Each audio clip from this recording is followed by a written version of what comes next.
They were a part of our collective history, putting their lives at risk to protect our future. From minorities serving a country that at the time didn't acknowledge them, to what is being done right now to honor them. These are their stories. Welcome to this ABC 10 Plus special highlighting the Northern California men and women who served in our armed forces. I'm Alex Bell. For our first story, meet Ruth Chan Jiang, a Chinese-American World War II veteran, and she served in the U.S. Army Corps. At more than 100 years old, she reflects on the contributions of the Asian community during the war. ABC 10's Rachel Kim has Ruth's story in her own words. Pearl Harbor, December the 7th, 1941. That was a Sunday. I was shopping on K Street when I heard people in the street was yelling.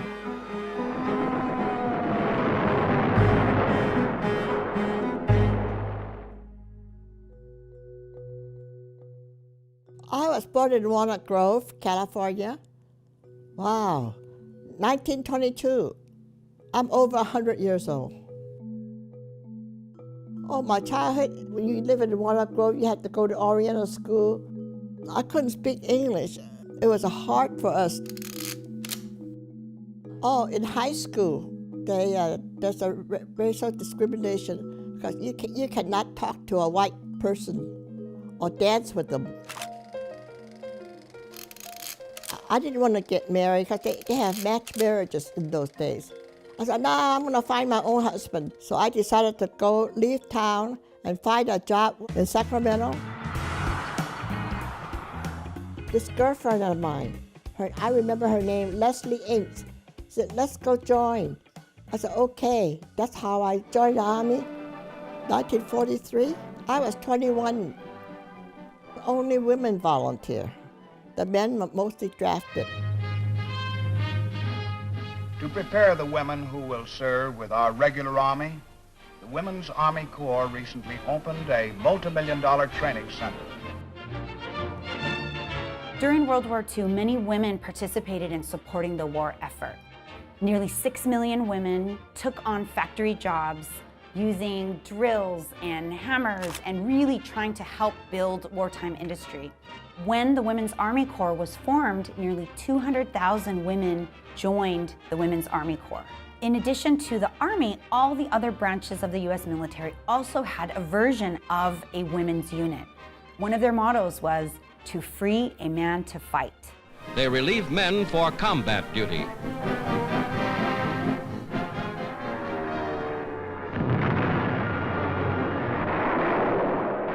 There is a war.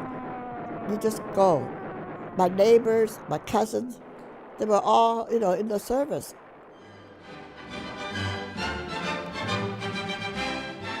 I was the only Chinese there. I never seen any Asian. I don't know why. Most of them are married. They marry after high school. During World War II, nearly 12,000 to 15,000 Chinese American men served in the military. We actually don't know exactly how many Chinese American women served because there were very few women who were eligible of a certain age and who were physically fit to be able to serve. So some Asian Americans were in integrated units, in particular the Chinese American community, because their numbers were so small, they couldn't create a unit just for Chinese American women. The first thing they do is send me to Des Moines, Iowa for basic training. Forward march. On up, reap for your... We march all the time. I remember that we had to learn map reading and how to wear a gas mask. And I remember they gave me a surprise birthday party. They called it day room. I went down to day room. Happy birthday. I was so shocked. From there, he sent me to Georgia. It's called Moody Field. That was a clerk. So I would drive all over the base and deliver those messages. Oh, we play basketball every Friday. I was captain of the basketball team. That was fun. The second year, I moved to New York. They call it Mitchell Field on Long Island. I was put in a station hospital. I get to live in a nurse's quarter. I have my own room. and they made promotion to the corporal. And over there, I worked for the 2 nurses, and they want me to take the wounded soldiers that were recovering and take them to all these Broadway shows. We saw Radio City and Harvey, I remember that. There was an Italian girl, took me to her home, and the first time I tasted a pizza. They treat me very nice. Newsmen rush the president's report to a waiting world. And through the early evening, Tuesday, August 14th, the fateful news is flashed. June 45, war was over. Everybody's so happy because we can all go home. I was 23. I got back in July. Particularly women of color who had enlisted in the Women's Army Corps, many of them for the very first time, they didn't have a segregated American society to have to survive in. If you perform and you do well, you will be promoted. Women finally could participate. They could leave the home and join the US military, support the war effort, find social mobility. I like it very much because I get to travel, I get to meet new friends. It's not like we were discriminated down in Walnut Grove. That's my summer uniform, the summer uniform. It's so important for us to recognize the contributions of Asian American women during World War II, in large part because Asian American women's history and voices are often not the center of the story. We have a nation that has always been diverse. At the time when I first went in, I lived in the barracks. We play together, we eat together. To me, that was nice. Oh, because they accepted me. I am one of them. I wasn't afraid to join because I just thought it would be an adventure.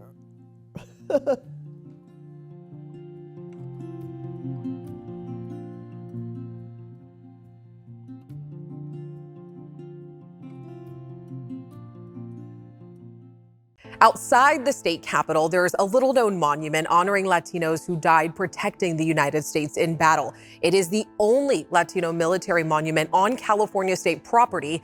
And as ABC 10's John Bartel takes us through the history of that monument and what one group is doing to enhance it.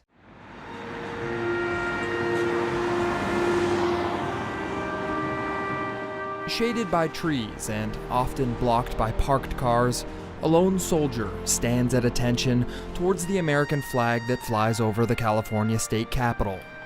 And as at one time period, it was called the homeless soldier because it had turned green because of the moss. You wouldn't know it unless you walked up and read the writing on the concrete, but this is the California Mexican-American Veterans Memorial, also known as El Soldado. I'm very emotional when I look at it because, again, my family has served. Pedro Hernandez, Mina Perez, and Robert Ruiz are all among the many caretakers of the statue. Their nonprofit group El Soldado Latino aims to preserve and enhance the monument. The Latinos have always contributed to this country. It's estimated that 500,000 Latinos, mostly Mexican Americans, served in World War II. They were pilots, infantry, and seamen, and some of those Latino servicemen made the ultimate sacrifice. When you put on the uniform as an American, you are American of Mexican descent. This marble statue is one of the only Latino veteran memorials on California state grounds, and the only reason it's standing here is because of mothers who had no public place to honor their sons. The mothers have been the driving force for moving the statue from where it was previously to its current location. In 1948, a group of Mexican wives and mothers formed La Sociedad de Madres Mexicanas, or the Society of Mexican Mothers. Their goal was to create a memorial for Latino soldiers, and they did it through a series of grassroots fundraisers. You know, they raised money by selling tamales and other food. With thousands of dollars earned from bake sales and donations, the mothers commissioned sculptors to carve this marble statue, which originally was placed at the Sacramento Mexican American Center, where it stood for over 20 years. And then in 1975, my aunt was part of the mothers to move the statue to its permanent location here. In a way, El Soldado is a generational monument. Latino mothers of World War II built the statue to honor their fallen sons. Then, Latino mothers of the Vietnam War moved the monument to the state capitol to honor Latino veterans of all wars. The daughters took over, and the daughters, to some extent, have passed away as well, just because of age. And so now it falls on this younger generation. Today, Latinos make up more than 17% of enlisted military members. And to honor the future Latino veterans, the El Soldado Latino group wants to add benches, a commemorative wall, and a marble stone that names all the Latino Medal of Honor recipients. We're in phase 2 and 3 to complete it, but it will cost us $1 million. Fundraising and enhancement efforts have been slow. Thousands were spent after vandals damaged the statue in 2015, and then again when protesters spray-painted the base in 2020. But much like the mothers and the wives before them, the El Soldado Latino group will continue their grassroots efforts to enhance and to honor the fallen Latino soldiers. We want to be respected, and the best respect that you can give is respecting yourselves. We are sticking with ABC 10's John Bartel for another story. This one remembers the groundbreaking legacy of the first black pilots of World War II. The Tuskegee Airmen are now inspiring future pilots, and John introduces us to a group that continues to spread their legacy to new generations. Take a look.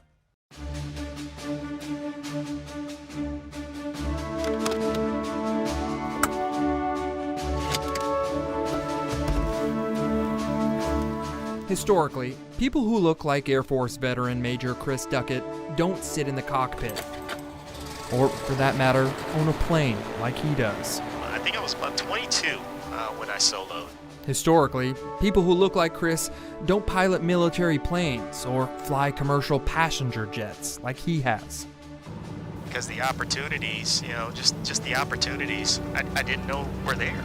And historically, people who look like Chris don't normally get introduced to aviation at a young age. I would have known about the Tuskegee Airmen at 10, 11, 12 years old and started learning about flying. I most definitely think I would have been flying sooner.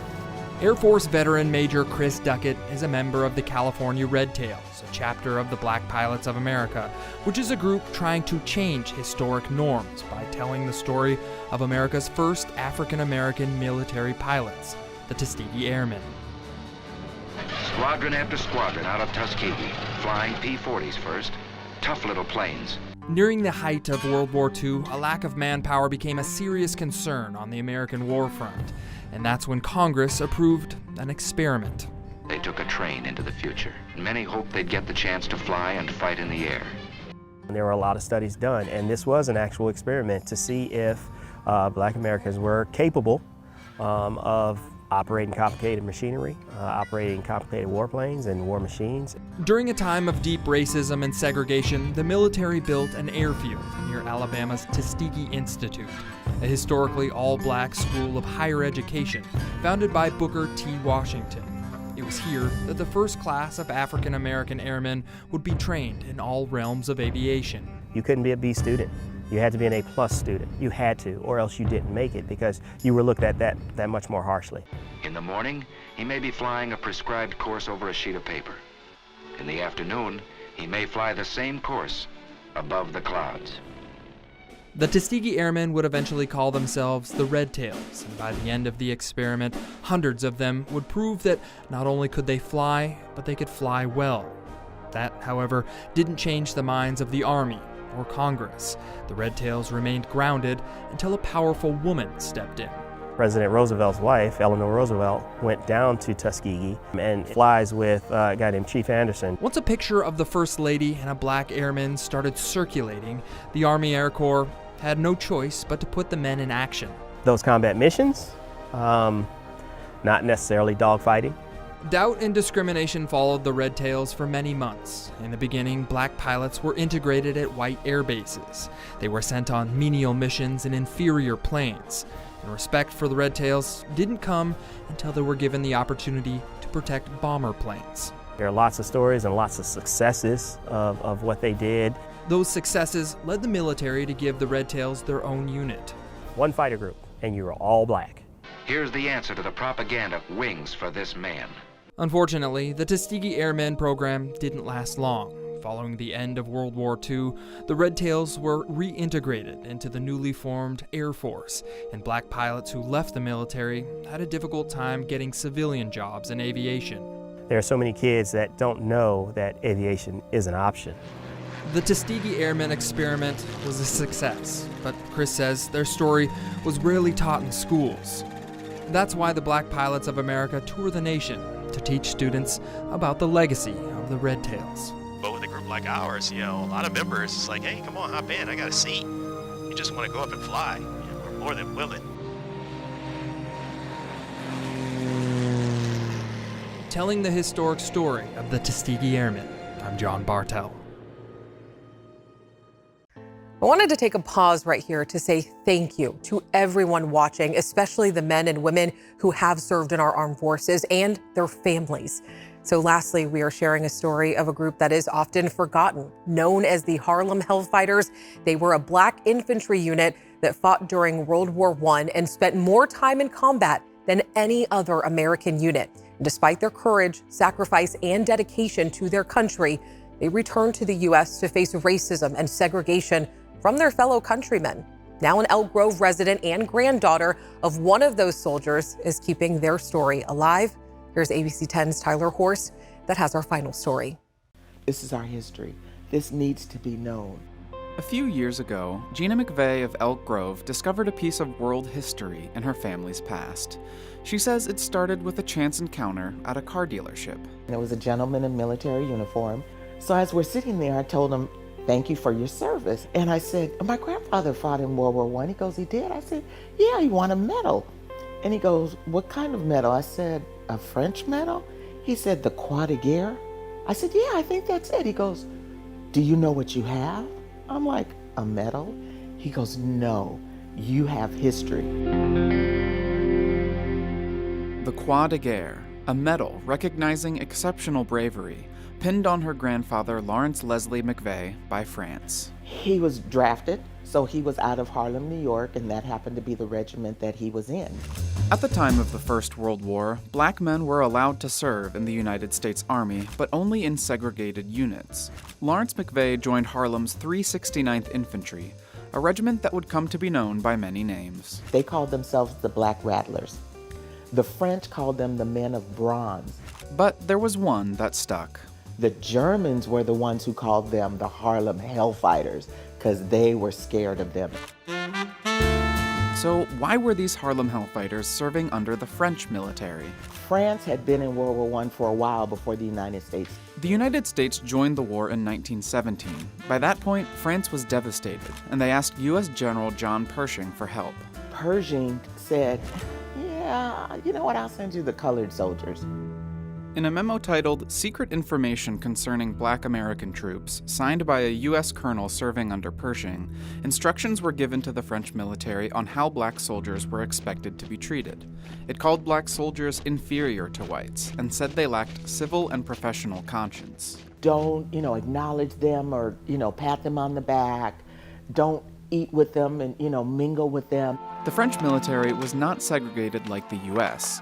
Despite the warnings in the secret information, African American soldiers were trained with and fought side by side with their French counterparts. And in the case of Lawrence McVeigh and other Hellfighters, they were certainly commended. They were given one of the highest medals of honor from France. The Smithsonian says the Harlem Hellfighters fought the longest and lost the most men of any American unit. They spent 191 days on the front lines and lost 1,400 men. After the war, they were all awarded the Croix de Guerre, but McVeigh won his medal earlier in the war. My grandfather received his Croix de Guerre because he led his troops against a nest of German machine gun Hellfighters until he was wounded. McVeigh and the Hellfighters returned home decorated in honors from France, but their own country still refused to treat them as equals. When they returned back from the war, actually getting off the ship, the white soldiers who met them were told, do not acknowledge them. Don't do anything. Just let them walk off the boat. Black soldiers returned to the same segregation and discrimination as before the war.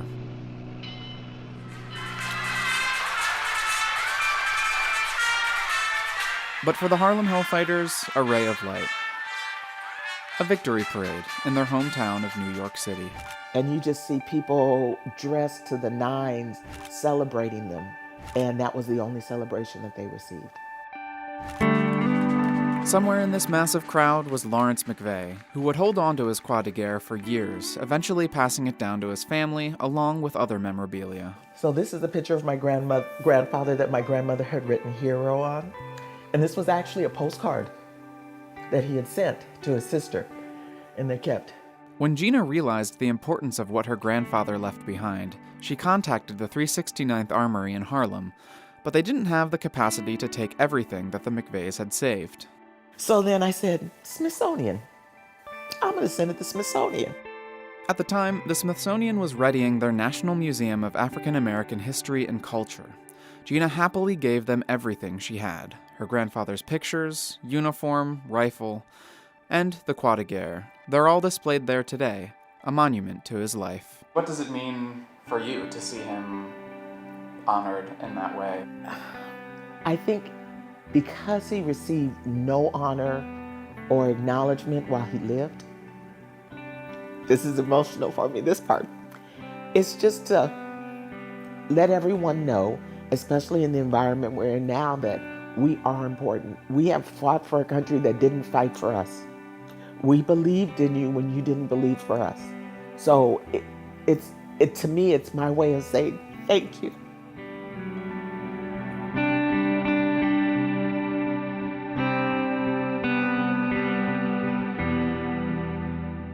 Thank you so much for watching this ABC 10 Plus special. You can visit abc10.com to stay up to date on the latest news and watch the in-depth stories that we do right here at ABC 10. See you next time.